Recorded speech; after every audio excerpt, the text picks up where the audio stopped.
All right, let's dive into it, Sam. Top 5 players. Let us have it. Who do you got?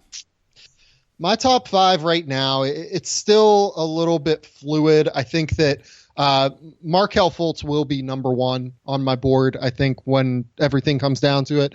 Like, barring injury in the pre-draft process, he's just someone that I consider to be just a small level above the rest of the prospects in this class. 2, 3, 4, 5, 6, I would say, are somewhat fluid right now. If I ended up shifting these guys up and down a little bit, it would not be surprising. Number 2 right now, I have Jason Tatum. Number 3, I have Josh Jackson. Number 4, I have Lonzo Ball. And at number 5, I have Jonathan Isaac. And this is a shift that I made recently. And a lot of it has to do with the fact that it's hard for me to see Jonathan Isaac failing totally. He just brings such a strong level of impact defense immediately in terms of the way that he's able to protect the weak side of the rim, as well as move his feet really well. He has incredible feet for a kid that is 6'10", with a 9-foot plus standing reach, and might one day be able to play even a little bit of small ball center. For instance, like you guys are Bucks fans.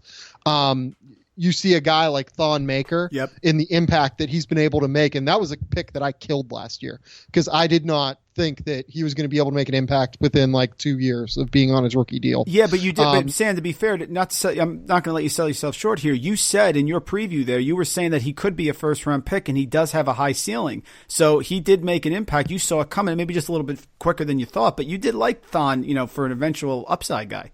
Right. And like, I'm not saying like I didn't have Thon as like a, late first round pick or whatever, because I did, but I am surprised by how early he's been able to show it. I still do wonder if he is like more than like a top 70 player ceiling than like a potential all-star ceiling. Yep. I think that his role is ultimately going to be a slightly better version of what you see right now, right? Like, he's a high motor kid. He's always been a high character kid who plays really, really hard. I'm not sold, and I never really have been, in terms of the way his offensive game is going to translate fully to the NBA.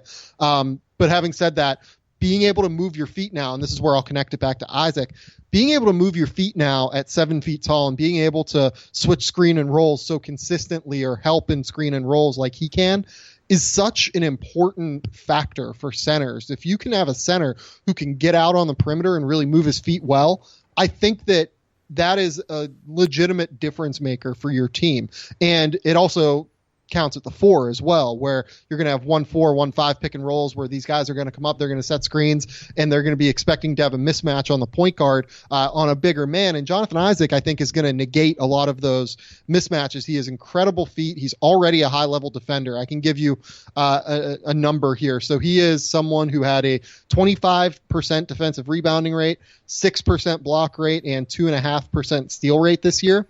There have been 4 other players since 2009 to do that in college. So One of them is Anthony Davis, who obviously 2-time all-defense member. Andre Robertson is another one who will probably make the all-defense team this year. Dwayne Dedman is another one. Dwayne Dedman, the Spurs were 5 points better defensively with him on the floor this year than off, and I think that he will probably get a couple of votes for the all-defense team this year. He won't make the team, though, necessarily. The 4th one was a guy named Eric Murray at West Virginia who got kicked off of 2 teams in 3 years in college basketball, and ultimately his career kind of went down the drain because if you kind of read the stories about him, he was partying a little too much, and it was admittedly just an issue that he had in terms of his preparedness to move on to a professional level. But 3 out of 4 is not bad, especially when that 4th one is a guy that struggled with his own issues, and Jonathan Isaac has none of those issues. So I think that you're going to look at a high level defender in Jonathan Isaac, who might have a higher defensive ceiling than any player in this draft, as well as a guy who's going to be able to play smart offense. I don't know that I see the ceiling offensively that a lot of people do. A lot of people see him as like a high upside guy. I see him as more of a high floor guy who's going to be able to bring strong defense and who's going to be able to cut off ball, make smart decisions offensively, and hopefully knock down 3-pointers. He shot 35% from 3 this year. I think that that is something that he's going to be able to bring relatively quickly, maybe within the first 2 years within the NBA. If Jonathan Isaac goes 5th overall, the noise you hear will be my partner laughing at me during the night of the draft, because I was arguing that Isaac should stay because I saw him possibly coming back and dominating. I mean, everything you said, I totally agree with. I just see the 2 points against Miami in March, the 8 points against Duke. He had his moments where he got some double-doubles, and he had some moments where he disappeared. But going back to what you said about the development, if the NBA is a fair place to develop and he's ready to go there, I mean, there's no reason to come back if you're going to be drafted fifth or sixth overall. Even like if you get drafted 10th overall, I see no reason to return. And to be honest, even if you get drafted 25th overall, I see no reason to return to college basketball. But that's my opinion. I can totally understand the argument for wanting to, develop your game in the confines of college versus in the NBA. It's all a comfort factor, right? Like, I don't think it's necessarily that one is better than the other. It's which one you're more comfortable with. In Isaac's case, I think that when you're a top 10 pick, I have him at 5. I'm probably slightly higher than, other people are. Having said that, if you're going to be a top 10 pick, I think you just got to go, because not only does it help you in terms of the money you're going to get immediately, but it helps you get into your rookie contract, or get off of your rookie contract just 1 year quicker. Let me go at you for Lonzo Ball. I will admit, full disclosure here, I may be being swayed by the ridiculousness that is Lavar Ball, and I did hear whispers from some NBA executives that they are concerned about the father being involved too much. You may find that hard to believe, that all of a sudden they're dealing with the father, but I think that that's part of the package. I think strongly that De'Aaron Fox is going to be a much better pro than Lonzo Ball. I'll give you my reasons real quick. Of course, they went head-to-head. Fox has the length. I know his shot is not as good as Ball's, but Ball had those, 25, 30-foot three-pointers. I don't know if he's going to be a consistent scorer. I think Ball has to be in the right situation in order to really take advantage of his skills. I think Fox is a little bit of a better athlete in terms of finishing at the rim. And I just see Fox as an on-the-ball defender. I think he's the type of guy who can be a championship-level point guard. I'm curious as to why you have Ball ahead of Fox. So with De'Aaron Fox, one thing that really, really matters now is being able to space the floor, right? You really need to be able to, if you're going to have the ball in your hands, you need to be able to shoot the basketball. And De'Aaron Fox has been a really poor shooter this season. I think that the shot percentages probably undersell what he is in terms of a shooter, but the concern is still there that he is not going to be this crazy high level shooter necessarily either. And with Ball, I think he is going to be able to shoot the basketball. He's going to be able to space the floor. And I see a slightly higher floor for Lonzo Ball than I do De'Aaron Fox. And the reason that I see a higher floor for Lonzo Ball is that he's 6'6" with a 6'8" wingspan, and he's going to be able to defend 2s and 3s. I don't think he's going to be all that great at the point of attack defensively, like you mentioned with De'Aaron Fox. De'Aaron Fox is going to be a very, very good point guard defender.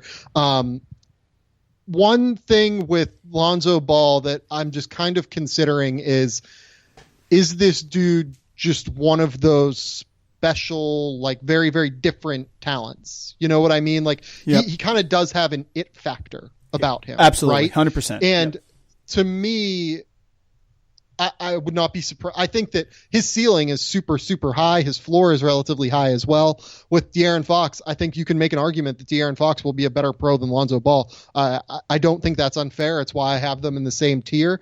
And if you were to rank one over the other, I would not have any sort of qualms necessarily either. Having said that, the reason that I like Lonzo Ball is just I buy the quote unquote star power factor of Lonzo Ball, and I do understand the father concerns. I think Isn't it really? I mean, Sam, is that really a concern? I mean, maybe I'm just. Do you think NBA teams care? I mean, part of me thinks they do, and then part of me thinks, come on, we're talking about a professional here. So, is that, from what you're hearing, is that a concern? I think in the end, it's not going to be that big of a concern. I've talked to people who don't really want to deal with it necessarily. Okay, right. They think that it could. It's just something that no one wants to have in terms of like quote unquote baggage whenever you're talking about an NBA player. Having said that, Lavar did not cause any problems at UCLA this year in terms of like interfering with coaching. You know what I mean? That's true. Yeah. It was all public facing stuff. It was all, quote unquote brand building stuff that he was trying to do for the big baller brand or whatever.